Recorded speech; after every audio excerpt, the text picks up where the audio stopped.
Mediji, danes so se pol manj ponovadi, pripisujem mogoče kakšnemu ukazu, manjši obisk medijev, ampak vseh tistih ste tu, sem vas zelo vesel. Dobrodošli na novinarski konferenci Društva Inštitut 1. oktober in ljudske iniciative Glas upokojencev. Nekaj tem smo vam še posredovali v vabilu.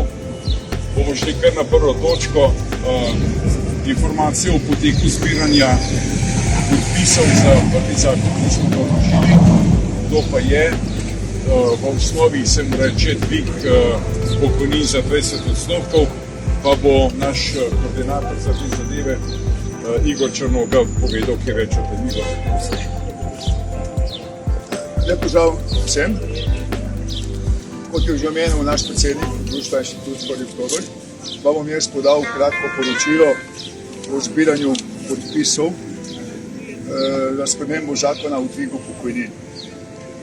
Kot vsi dobro veste, se trenutno poteka zbiranje teh podpisov za dvig pokojnin, katerega, da vas spomnim, kateri se nanaša na več etap, in to je 20% za pokojnine do 1000 evrov, 15% za pokojnine od 1000 do 1500 in 5% za pokojnine nad 1500 evrov. Po trenutnih statističnih podatkih, ki jih dobivamo osvežene iz ministrstva, smo zbrali že nekje okoli slabih 8000 podpisov. In to lahko rečemo zelo veliko, glede na to, da smo začeli zbirati podpise 24. aprila in ta podatek imamo do včerajšnjega dneva. Oziroma lažem, do včerajšnjega dneva. Tako. In če to malo pogledamo bolj globje, je to v bistvu 8 delovnih dni. Samo 8 delovnih dni, tako da lahko sklepamo, da je na dan približno prihaja do podpisov okoli 1000 podpisnikov.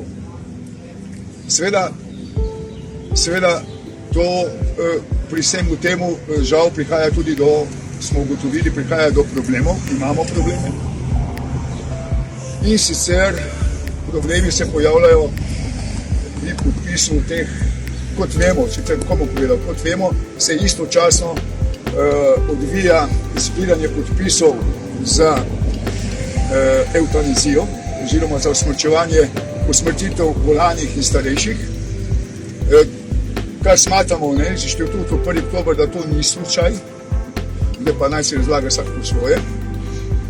In v tem smislu hočem povedati, v tem kontekstu hočem povedati, da so tu problemi sledeči. Sledeči so to, da dejansko nam sedaj fizično primanjkuje obrazcev, ocenjujemo nekje od 1000 do 1500. Pričakujemo sicer, da bodo še prišli na naš naslov določeni obrazci, ampak seveda ne v tem številu, kar lahko smatramo, da so šli v napačne roke. Dobivamo informacije, da se predstavljajo določeni ljudje, se predstavljajo kot naši zastopniki, volonteri, in da prepričujejo ljudi pred pravnimi enotami, naj kar njim predajo obrazce, da bojo oni poštimali in poslali, kar treba. Sedaj na tem mestu ponovno apeliram vsem, če me poslušate, nikomur ne dajete obrazca v roke. Obrazec zapakirajte v kuverto in ga pisemsko oddajte na pošto. Edino tako bo prišlo na naš naslov. Drugi problem smo opazili, je tudi mogoče malo slabo sodelovanje ali nesodelovanje določenih uradnikov na upravnih enotah. Dobivamo pritožbe tudi s tem, ali pa tudi vidimo, ko dobimo v roke obrazec, da so nepopolni. Hočem povedati, niso izpolnjeni v popolnosti. Največkrat se dogaja, da manjka datum in letnica rojstva. To ni slučaj, to ni slučaj. Dobro se ve, ljudje, ki so zaposleni na upravnih enotah, sploh pa oni dobro vedo, da je to njihova naloga in dolžnost, da ko opazijo tako pomanjkljivost, da ga opozorijo in zahtevajo, da se popravi oziroma da se dopolni. Tega ne počnejo. Sicer tega ni dosti, se pa dogaja. Tretji problem, ki se ga vidimo, je tukaj tudi na upravnih enotah določenih upravnih enotah še vedno, kljub našemu posredovanju, še vedno niso spremenili naslova prejemnika te pošte oziroma številko pošte. Še vedno je, kljub našemu posredovanju, kot sem že povedal, še vedno je označeno, da se naj pošlje v Piran, namesto v pošto Portorož. Dobro, v redu, ni to takšna napaka, ker moram reči, da pošta vseeno pride. Smo poskrbeli tako, da pošta pride, ampak prihaja do nejevolje. Ljudi, ki nas opozarjajo, nam pišejo in tako dalje in tako dalje. Zdaj, jaz bi še enkrat apeliral tukaj na tem mestu poslušalcem, upokojencem. Kot ste slišali, število podpisov in obrazcev se z dneva dan veča, lepo teče. Imamo že 8000 skorajda v 8 dnevih. Zaključek zbiranja podpisov je še daleč, ali pa ne, to je 22. junij. In bi prosil na tem mestu ljudi, naj se ne ustavijo, naj ne mislijo, da je to dovolj. Res je, da zakonsko je 5000, ampak to ni dovolj. Tu večjo število bomo zbrali, večjo pogajalsko moč bomo imeli. Bolj nas bodo morali jemati resno, če se bomo začeli kdaj pogajati. Zato apeliram, vzamite se čas, tistih 15 minut, pojdite na upravno enoto, upravite to dolžnost, sicer to ni za nas osebno inštitut kot inštitut, to je za vse nas upokojence in naredimo to nalogo in si probamo izboljšati trenutno situacijo, takšno finančno, tako slabo finančno situacijo. Tako da, zdaj jaz bi še tukaj dodal nekaj. Zdaj tako je, povem in napovem za naprej. Mislim, da za jesen, polagamo na jesen, mi imamo v pripravi samo, da boste vedeli, mi ne stojimo, mi ne spimo, inštitut 1. oktober dela naprej, imamo v pripravi aktivnosti, ki bojo stekle v jeseni, kot so vložitev za spremembo zakona o recimo popravilu krivice 57,25 od odmernega odstotka na 63% z poračunom za nazaj. Naslednja krivica je glede upokojencev, reaktiviranih upokojencev v delovni proces, da se tukaj obvezno ponovno uvede sistem. Upokojenec je upravičen do svoje pokojnine v 100%. To se je zaslužil, ne glede na to, ali hodi delati, ali je direktor svoje firme naprej, ali je karkoli. On to mora dobiti. To ni prav. In je še teh zadev, katere bomo še naprej delali. Ne? Še nekaj bi tu rad zapovedal, kar me kar malo muči. Toliko, kot se govori in se sedaj po našem inštitutu in po posameznih pljuva, kako nimamo dialoga, kako smo, ne vem, sovražni govor in tako dalje. No, nekaj vas bi spomnil. Še pred kratkim je bilo navedeno, mislim, da je bil en govor pred kratkim gospod župan tega mesta, gospod Jankovič, kako je zmerjal in žalil nas upokojence. Verjetno ste vsi seznanjeni. Nas je žalil, da nismo sposobni priti niti na trg republike, da nas smo za rokice vleči in tako dalje. O čemu je to podobno? O čemu mi to govorimo? Kaj se to ljudje normalni? Kaj ste mi narobe? Kdo ga je sploh kaj provociral? Prosim, take ljudi kot je on in podobni, ki so tukaj vzadej, da se zdržijo vseh teh govorov sovražnosti, ker če se bojo oni zdržali sovražnosti kot prvi, tudi iz naših ust bo prišla slaba beseda. Mi, če kaj rečemo samo za tega, ker se branimo. To morate vedeti. No, toliko sem hotel povedati. Hvala lepa. Hvala, Igor. Bom to točko zaključil. pa nekaj informacij še o drugem vloženem zakonu, ki smo ga dali v proceduro in ki je dobil datum zbiranja podpisov na petek. To pa je zakon o odpravi, popolni odpravi dopolnilnega zdravstvenega zavarovanja. Protestno bomo danes ta predlog umaknili iz procedure Državnega zbora. Protestno zaradi vedenja predsednice Državnega zbora, zaradi vložitve vladnega predloga in smo zelo veseli, da smo včeraj dobili informacijo, kaj vladni predlog dejansko pomeni, kaj pomeni aplavz vseh ljudskih iniciativ, vseh političnih strank, ki tvorijo koalicijo v smislu popolne odprave dodatne obremenitve pokojnin in plač, to pa je tistih 35% dopolnilnega zdravstvenega zavarovanja. Protestno ga umikamo zato, ker niti nima pogojev, da pride v proceduro in je to navadna zafrkacija vseh političnih vrhov države Slovenije in norčevanje iz upokojencev, ki bi hodili na upravno enoto, rezultata pa ne bi nikoli bilo. Protestno tudi zato, ker napadi na upokojence ne pojinjujejo, še vedno jih vsi vladajoči tretirajo kot odvečne prebivalce in danes se bo to zgodilo, da to umaknemo iz procedure. Še enkrat povem, protestno. Naš predlog v tem zakonu je bil, da se to popolnoma odpravi, da se plačevanje tega dodatnega davka nadomesti z denarjem, ki gre za samo določene vladi naklonjene ljudske iniciative v višini 150 milijonov, da se pobere denar za plačevanje migrantske politike. Tu so migranti 3-4 leta, ne delajo nič, vsak mesec 2000 evrov pobirajo.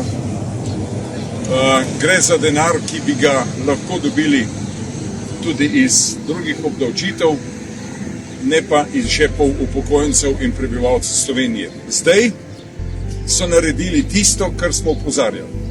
Norčevanje, popolno norčevanje iz prebivalcev Slovenije, enostavno vsak bo zdaj plačal od 15 do 200 evrov na mesec. Na mesec. Jaz upam, da bodo ljudje videli, kakšno čudovito vlado imajo, kaj pomenijo njihove prevare in kaj pomeni na koncu za vsak žep vsakega prebivalca Slovenije. Upokojencem so letos dali uskladitev 5,2%, zdaj jo bojo vzeli nazaj. Dejansko so upokojenci v enem letu izgubili 20% vrednosti svojih pokojnin. Kar pomeni, če ste prej kupili 1 kilo kruha, za 1 evro boste za 1 evro zdaj dobili 3/4 kile kruha. Protestno to umikamo, več o tem ne bom govoril, mogoče če kdo kakšno vprašanje še ima. Grem pa na naslednjo točko, pismo predsednice Ursule von der Leyen, ki je odgovorila na vprašanje oziroma na našo pobudo v zvezi z enakopravnostjo vseh političnih strank in ljudskih iniciativ v poročanju v medijih in v zvezi z odnosom te vlade do upokojencev.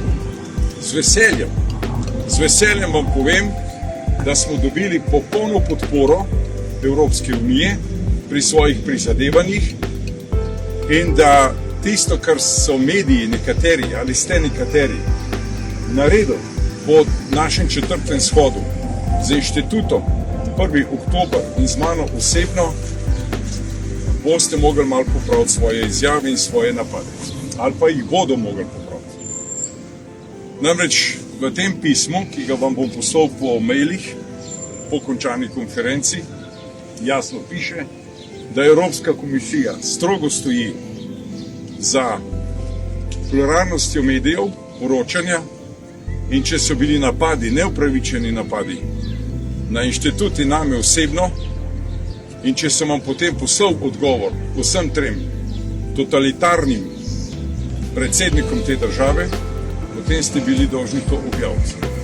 Mediji, ki to niste naredili, te mediji smo jih že napisali, prevedli in poslali Evropski komisiji, ki naj potem odloča, kako svobodna je v poročanju dejansko Slovenija. In še druga zadeva, stanje upokojencev smo tudi že popisali po številkah vse in ga bomo poslali tudi von der Leyenovi, predvsem zato, da upravičimo njeno bojazen, da v Sloveniji upokojenci ne živijo tako, kot zahteva Evropska unija, na nivoju preživetja, na nivoju normalnega življenja, pač pa, da so ignorirani, zapostavljeni in da ne uživajo tistega, kar so pričakovali po tolikih letih svojega dela. Kot rečeno, pismo vam bom poslal po mailih. Če bo kdo imel kakšno vprašanje, sem potem na voljo. Zdaj bi pa rad še nekaj spregovoril o dejanjih, ki so se zgodila po 4. shodu. Mogoče, ne vem, če ste vsi dobili pismo, ki me ga je poslala gospa Urška.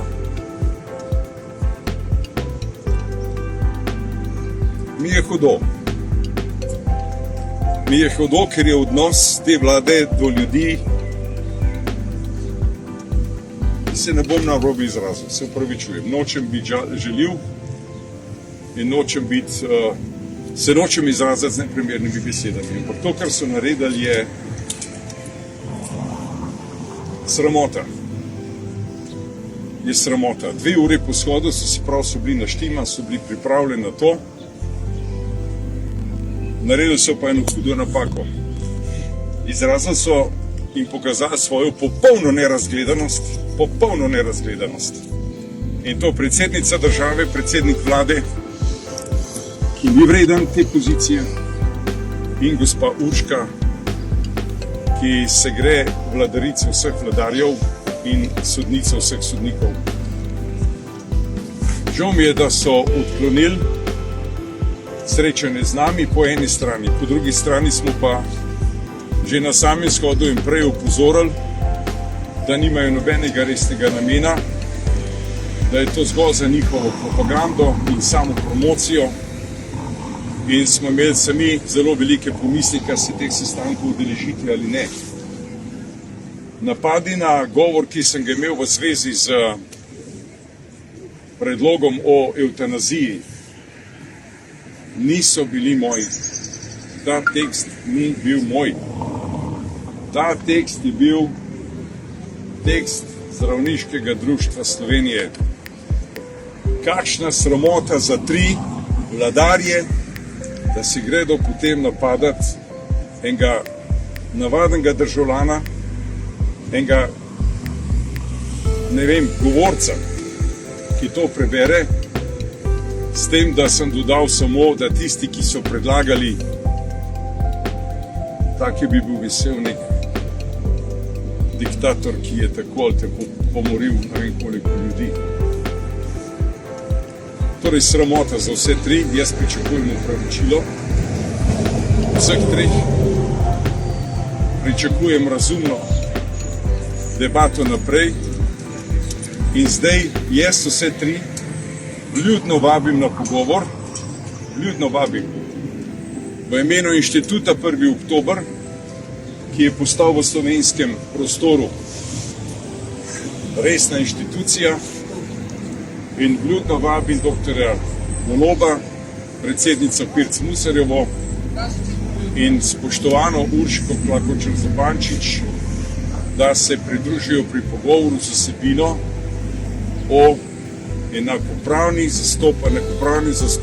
zastopanju vseh upokojencev, levo, desno, čisto vse eno mi je, vseh tistih, ki se čutijo, da v tej državi ne živijo dostojnega življenja.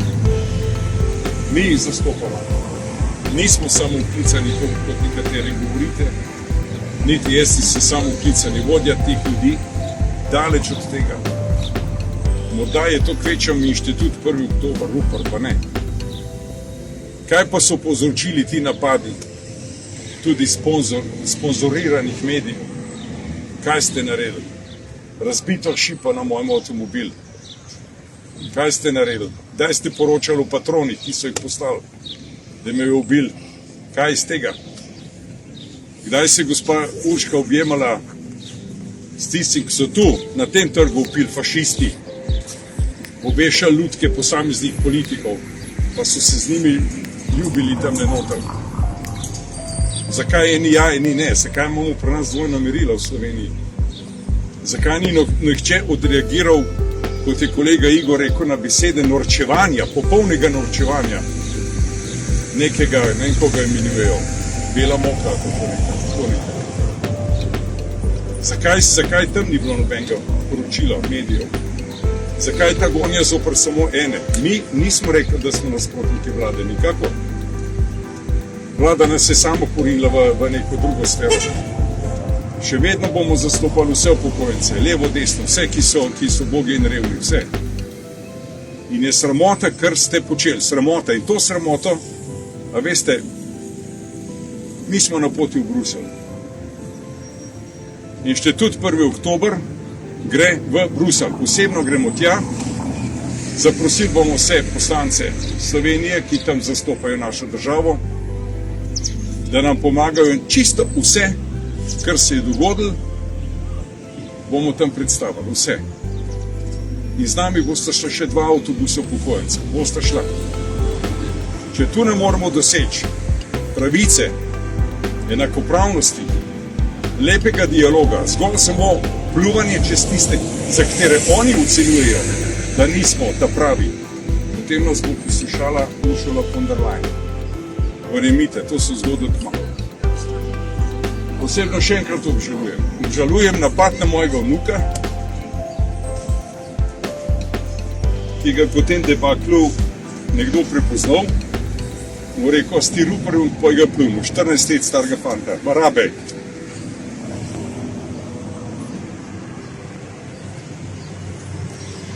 Se pravičujem. Sovražni govor, ja, treba je narediti konc sovražnemu govoru. Ta sovražni govor prihaja od tu in tam nazad so tisti, ki delajo sovražni govor. Sem razburjen in se vam upravičujem. Ampak res je, kar Golob govori, najprej prešlusta svoje usta, gospod dr. Golob. Vi ste bolj izobražen, pa menda bolj kulturen, kot pa tisti, ki se te zbiramo. Smo za nekatere dementni, pocestneži, ne vem, kako nas imenujete. Vi ste prvi, ki zagotavljate in boste zagotavljali enakopravnost vseh Slovencev pred vlado, pred predsednico države in pred vsemi oblastmi. Okolikor oni ločujejo nas, to ni naša stvar in to ni naš sovražni govor. In še enkrat povem, te napade od vseh treh so se spravili name osebno in na inštitut 1. oktober. Zahtevam upravičilo. Ljudno jih pa vabim na pogovore.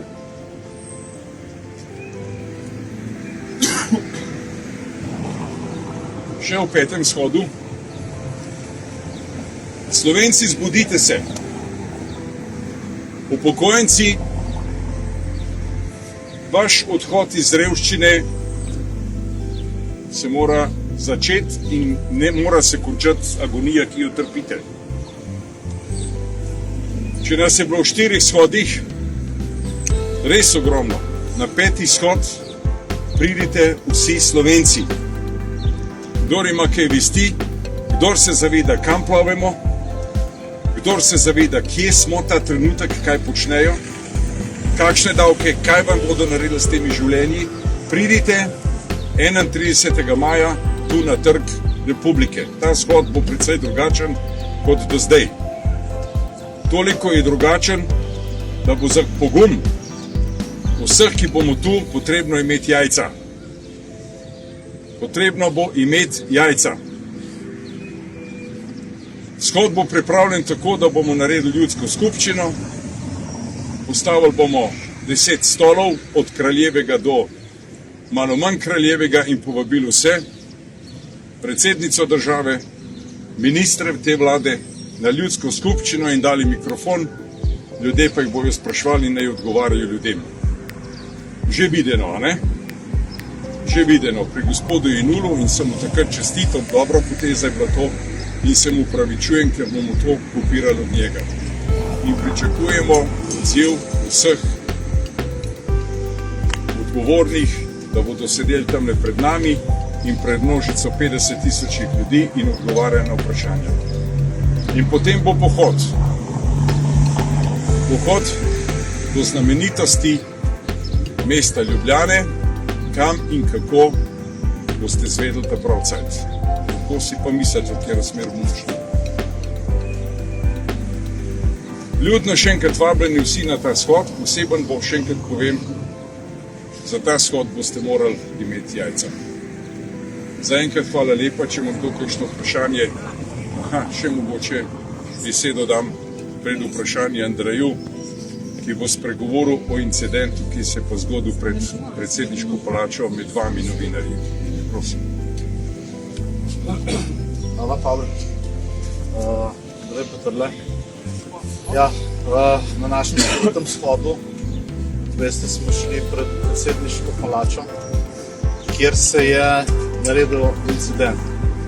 Vašega kolega, gospoda Vladimira Buduška, je nekdo očitno mislil, da je na rekovajih naš napadal v hrbet in ga z kolenom bobnil v nogo, da je gospod Budušek skoraj padel po tleh. To sva s Pavlom osebno tudi videla in sva zelo, pa tudi sploh pa je zelo zaskrbljen, glede na to, da se pojavlja nasilje tudi v vaših novinarskih vrstah, da je to zelo problematično. Vi mediji bi morali biti vzgled in med sabo sodelovati, širiti prave informacije, resnico in tisto, kar morajo ljudje slišati, ko se pravi informacija, kar je vsem na mestu. Zato poziv vsem vam, zdržite se takih dejanj. To ne vodi vsem nikamor. Bodite vzgled nam, vsem državljanom in delajte za tisto, kar ste poklicani. Ne pa zato, da se med sabo obračunavate. Še enkrat poziv, bodite strpni in nenasilni. Hvala lepa. Hvala. Tudi jaz bom še enkrat pozval vse. Slovenija je premajhna, da bi se tako grdo delili med sabo, kot to želijo vladajoči. Slovenija mora biti enotna, stati skupaj, vzdržati se moramo vseh napadov, vkolikor pa kdo, koga ne razume, pa naj vpraša, predno stori tako veliko napako, kot so vsi trije predsedniki totalitarnega milijonarskega lobija, ki Sloveniji vlada. Nehajte, stopimo skupaj in nehajte preganjati drugače mišiče. Samo toliko. Zdaj smo vam pa na voljo za vprašanja. Prosim.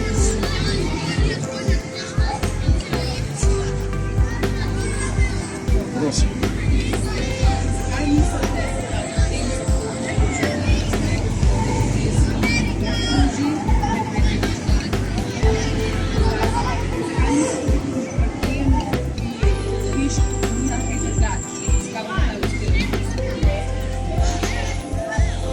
Nimamo konkurence pri tem. Ta drugi zakon, ki smo ga vložili, so nas prihiteli 11 minut, preden smo ga mi od tu pred vami nesli v državni zbor. Tam za vrati so stali in dobili poročila, kaj je vsebina našega predloga. In točno imamo podatke, da so to naredili nekaj trenutkov, preden smo mi prišli na vložišče. Torej, ali gre to za naključje, ali gre za zajbacijo, pustite izrazu. Če so želeli svoj prav, se lahko usedeli, pogovorili, mogoče smo imeli tudi dober predlog za ljudi, zakaj je bilo treba to narediti. In ker je ta zakon pač v proceduri, vladni zakon, potem je naše upanje prvi zelo majhno ker če ga bodo sprejeli kakršnega koli že, potem 1 leto ne more biti zanj sprememb, to veste po zakonih. In sprejeli bojo tacga, da bodo ljudje končno videli, kaj je blef. Kaj je blef? Blefiranje, da vsi ploskamo, vsi ploskajo. Kako vlada zdaj odpravlja dopolnilno obvezno zavarovanje, dopolnilno zdravstveno zavarovanje, potem pa da predlog do 200 evrov na mesec. A še kdo ne razume, v čem je poanta? Naš predlog za nič obremenitvi ljudi protestno umikamo, ker tudi ne bo uspel. Ne bo uspel. Čeprav smo jim lepo nakazali, kje dobiti manj kot tistega denarja. Jaz se samo nekaj bojim. Mene zdaj na 4. shodu niso napadli zaradi izrečenih besed o eutanaziji, ne. Zato, ker sem povedal, da je Slovenija pred bankrotom. Da nas junija meseca čaka 400-500 milijonska izguba. To je bil strah, to je bil strah. In zdaj, če tu nekdo hod pa spomenike išče, kakšne bo sam vse postavil, je samo preusmeritev pozornosti, nič drugega. Ta vlada, ja, če bo še 2 let potem, ali bomo v gatah tlele, vi pa brez možnosti česarkoli, tako daleč nas bodo izgubili. Tako daleč nas bodo izgubili. Mi bi se rad zgovarjali z njim. Mogoče pa le nimamo tako neumnih predlogov, pa le nismo tako zanemarljivi sogovorniki, kot nas vehementno želijo in so nas podtikali. Še kakšno vprašanje? Če ga ni, ocenjujem, da smo bili jedrnati, da smo povedali dosti informacij, še enkrat vabljeni na 5. shod, nekaj posebnega bo. Vam vsem se zahvaljujem za vašo navzočnost in vas še in ponovno prosim, to kot vsakič, pomagajte nam raje, da bodo ljudje živeli bolje, ne nas sklad kot majhen narod, ne nas narediti za sovražnike. Vladati mora prijateljstvo in enotnost države. Hvala vsem, lep dan želim.